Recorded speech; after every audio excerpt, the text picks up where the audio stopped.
Hit TV YouTube channels లో మీ వ్యాపార ప్రకటనలకు మరియు ప్రమోషనల్ ఇంటర్వ్యూస్ కోసం వెంటనే సంప్రదించండి. అదే సార్. ఇప్పుడు ఒక 2 రోజుల నుంచి కూడా నాగ చైతన్య ఎంగేజ్మెంట్ నుంచి కూడా ఒక వేణుస్వామి ట్రెండింగ్లో ఉన్నారు. మరి వేణుస్వామి తను చేసిన ఈ వ్యాఖ్యలు కూడా అంటే వాళ్ళ జాతకాలు నేను చూశాను, అప్పుడు కూడా సమంత నాగ చైతన్యాల జాతకాలు కూడా నేనే చూశాను, విడిపోతారని చెప్పాను అని చెప్పారు. ఇప్పుడు మళ్ళీ శోభిత నాగ చైతన్య కూడా 2027లో విడిపోతారు అని చెప్పేసి కూడా చెప్పడం జరిగింది. దానిపైన ఇప్పుడు నెటిజన్లు కూడా ఏమంటున్నారంటే చేతనైతే తను వెళ్ళి ఇప్పుడు నాగార్జునకి చెప్పుకోవాలి జాతకాలు, కానీ వీళ్ళను పర్సనల్గా వీళ్ళ కుటుంబం నుంచి పర్సనల్గా వీళ్ళ మనోభావాలు ఎందుకు దెబ్బతీయాలి అని అంటున్నారు. దానిపైన ఇప్పుడు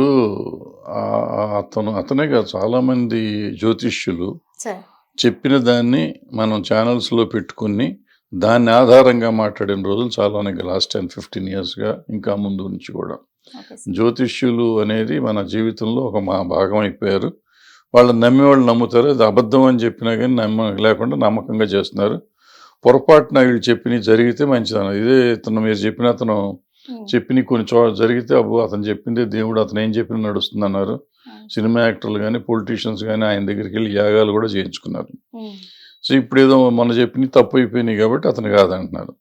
ఇప్పుడు అతను చెప్పింది మనం అసలు తీసుకోవటం ఎందుకు?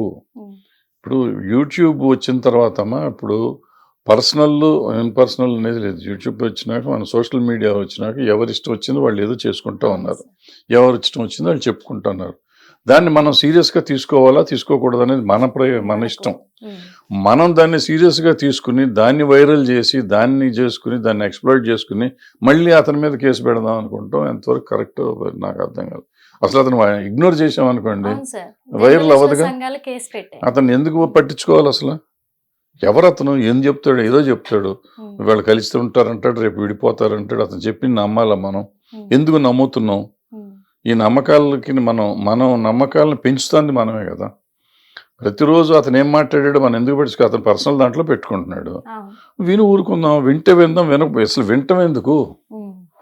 ఇప్పుడు అతను నాగార్జునకి చెప్పాలా ఇంకోటికి చెప్పాలా మనకు అనవసరం. అసలు ఎవరికి చెప్పినా మనం ఎందుకు పట్టించుకోవాలి? మిగిలినవన్నీ మనం పట్టించుకుంటున్నాంగా, మనం మిగిలిన మాట్లాడుతున్నాంగా, ఏ విషయమైనా మాట్లాడుతున్నాంగా, మనం మాట్లాడుతున్నాంగా. సో అందరం మాట్లాడతాం మానేయాలి, పర్సనల్ విషయాలు అందరం మాట్లాడతాం మానేయాలి. అతను జ్యోతిష్యులైనా మానేయాలి, జర్నలిస్టులైనా మానేయాలి, ఇంకోళ్ళైనా మానేయాలి. జర్నలిస్ట్కి వేరే హక్కులు ఉన్నాయి కాబట్టి మాట్లాడుతున్నాం అనేది కూడా కరెక్ట్ కాదు. పబ్లిక్లోకి వచ్చారు కాబట్టి మీ ఇష్టం వచ్చింది మేము వచ్చినా ఏదైనా అడుగుతాం, మీ లైఫ్ మా పబ్లిక్ అని మనం ఎట్లా అంటాం.